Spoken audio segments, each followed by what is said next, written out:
peraturan baru dana desa yang bisa menalangi Kopdes Merah Putih jika gagal bayar.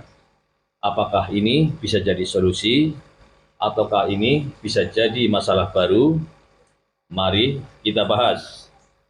Jika dilihat dari Peraturan Menteri Desa PDTT nomor 10 tahun 2025 tentang dana desa untuk menalangi gagal bayar Koperasi Desa Merah Putih, hal ini bisa jadi solusi tapi sekaligus juga berpotensi memunculkan masalah baru. Untuk potensi solusi, yang pertama, mengurangi risiko kredit macet. Bank akan lebih tenang memberikan pinjaman ke Kopdes karena ada bantalan dana desa hingga 30%. Yang kedua, akses modal lebih mudah. Kopdes bisa mengembangkan usaha seperti sembako, gas, pupuk, dan lain-lain dengan pinjaman dari Himbara. Yang ketiga, dukungan nyata dari desa. Kalau koperasi gagal bayar, warga tidak langsung terkena dampaknya karena ada dana desa yang bisa menalangi.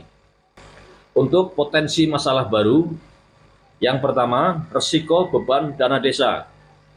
Jika Kopdes sering gagal bayar, 30% pagu dana desa tersedot hanya untuk menutup cicilan, sehingga pembangunan desa seperti jalan, air bersih, kesehatan, BLT maupun stunting bisa terganggu.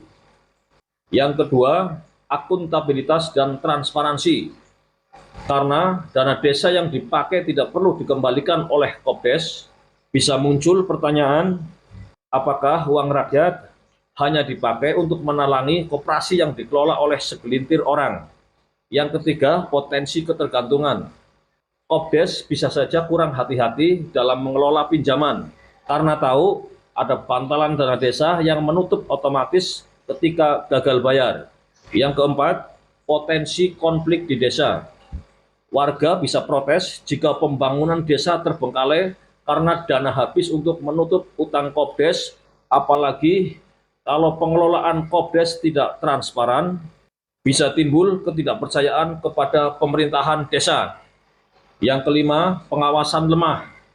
Aturan ini baru dan mekanisme pengawasan oleh BPD, Inspektorat atau Kemendes belum tentu kuat.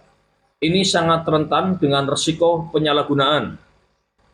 Aturan ini bisa membuka akses modal koperasi, memperkuat ekonomi desa, dan mengurangi risiko macet di bank.